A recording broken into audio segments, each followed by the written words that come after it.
ኣፍቂረ እወ ኣፍቂረ ግን ኣይተጋገኹን እቲ ዝግባእ እየ ንኻልእ ኣይኮንኩን እወ እቲ ድምቀት ገዛ ናዪ ብርሃን ናይ መርኣያ ድምቀት እቲ ናተይ ሓበን ብንእስነቱ ሓላፍነት ዝተሸከመ ሰገን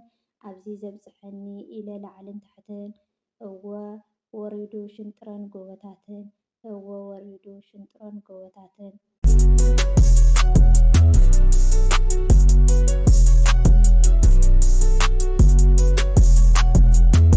ሰላም ከመይ ሓዲርኩም ከመይ ውዕልኩም ከመይ ኣምሽኩም በብሰዓት ኣቋፃፅራኹም ኣብ መላእ ዓለም እትርከቡ ኩራት ተኸታተልቲ ናይ ፍረዩቱብ ኣነ እግዚኣብሔር መስገን ሰላም እየ ከምቲ ሰላም ዘለኹዎ ሰላም ክትኮኑ ናይ ልባዊ ትምኒተ እዩ እምበኣርከስ ናብዛ ቪድዮ ክትኣትውን ሃለኹም ላይክ ሸር ሳብስክራይብ እናገበርኩም ምትዋዕኹም ኣይፈልየኒ ክብለኩም ይፈቲ እትገብሩለይ ምትባዕ እትገብሩለይ ሃናፂ ዘበለ ርእይትኹም ደሞ ኣዝየ ዘመስግን እምበኣርከስ ናይ ሎማዓንቲ ሕፅር ዝበለት ግጥመላትና እሞ እስካብ ቪድዮ ፍጻመ ሓቢርኩም ክትከታተሉኒ ብትሕትና ይሓትት ኣርእስቲ እታ ግጥሚ ደሞ ኣፍቂርክ ዲኺ እያ ትብል ኣፍቂርክ ዲኺ እወ ኣፍቂረ ነቲ ልበይ ዝሓርዮ ኩሉ ግዜ መሳይ ኣብ ዝደልዮ ልኡ ብምፍቃረይ ኩሉ ክኢለዮ ትርጉም ናይ ምንባር ኣስተማቒረዮ ትርጉም ናይ ምንባር ኣስተማቒረዮ እወቲ ጎበዝ ዓዲ ልበይ ዘሸፈቶ ቀልበይ ዘሐብን ኣንፈት ከይካፈቶ ብድልየተይ ዘፍቀርክዎ ጠሚተ ካብ ፈጣሪ ዝተውሃበኒ ዝተበርከተኒ ካብ ፈጣሪ ዝተውሃበኒ ዝተበርከተኒ እቲ የዋህ መምህር ናይ ፍቕሪ ንዓይ ክብል ዝኸፈለ ብዙሕ ፃዕሪ ካብቲ ደጉስ ኣመና እቲ ልቡ ይፀሪ ዕድመ ይሃበለይ የንውሐለይ እቲ ናትካ ዕምሪ ኣነ ተሓንቂቐ ክነብር ብመዓርግ ብኽብሪ ኣነ ተሓንቂቐ ክነብር ብመዓርግ ብኽብሪ እወ ኣፍቂረ ነቲ ዝግባእ ንጉሰይ ናተይ መንገዲ ቅንዕና ዝመርሕ ናተይ እወ ነቲ ቅኑዕ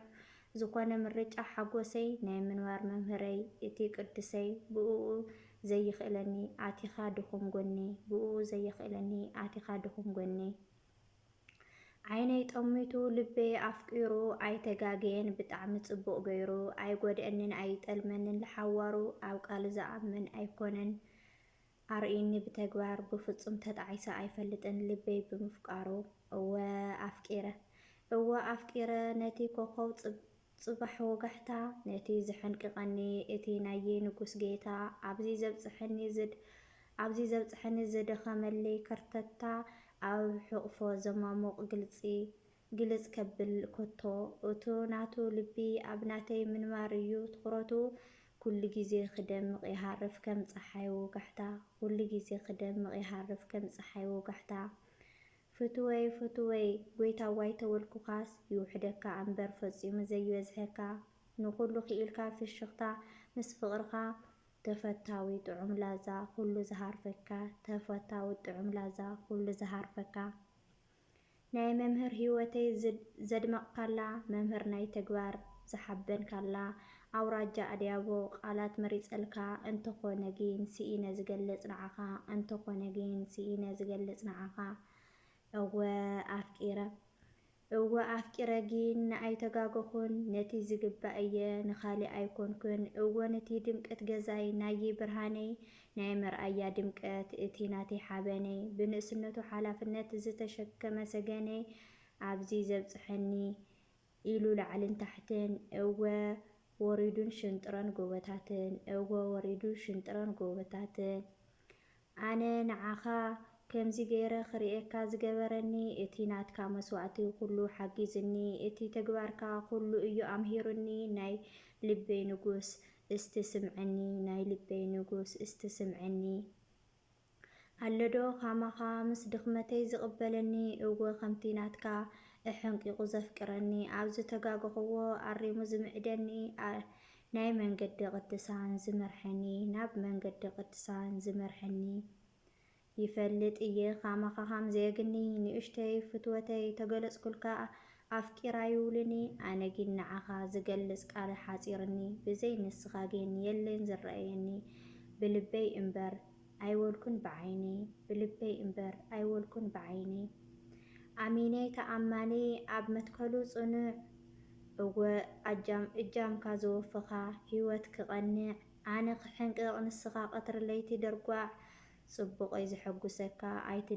ኣይትደልን ክነብዕ ንስኻስ ገና ኢኻ ዘይዓብኻ ዘይበሰልካ ጉዕ ኣነ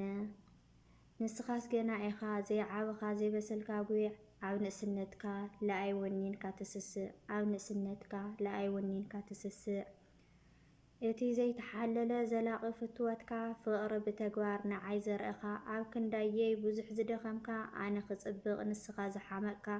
ከመይ ደኣ እዩ ወደይ ዘየፍቅረካ ፍቕሪ መልክዕ ተዝህልወስ መመሰለለከ ኣሚነይ እወ ኣፍቂረ እየለከ ኣሚነይ እወ ኣፍቂረ እየለከ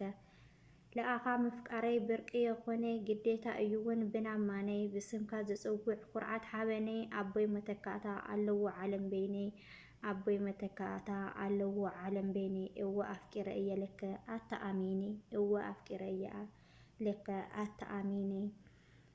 ክብረት ተኸታተልትና ግጥምና እዚ ይመስል ነይሩ ኣብዚ ወዲእና ኣለና ብዝቕፅል ብኻሊእ ኣርእስቲ ክንመፀኩም ኢና ነስኻትኩም እውን ምትዋዕኹም ኣይፈልየኒ ክብለኩም እየ ይፈቲ ላይክ ሸር ሳብስክራይብ እናገበርኩም ከምኡ ደሞ ዝተጋግኽዎ ሃናፅ ዘበለ ርእይቶኹም ካብ ኣቀራርባ ድዩ ዝተፈላለዩ ነገራት ትሕዝቶኹም ሰብ ብሰብ እዩ ዝእረም እሞኒ ሃናፅ ዘበለ ኣስተያየትኩም ክትህውኒ ደሞ ብትሕትና ይሓትት ኮመንት ከንብብ እየ ሰናይ ቅንያት ይኹነልኩም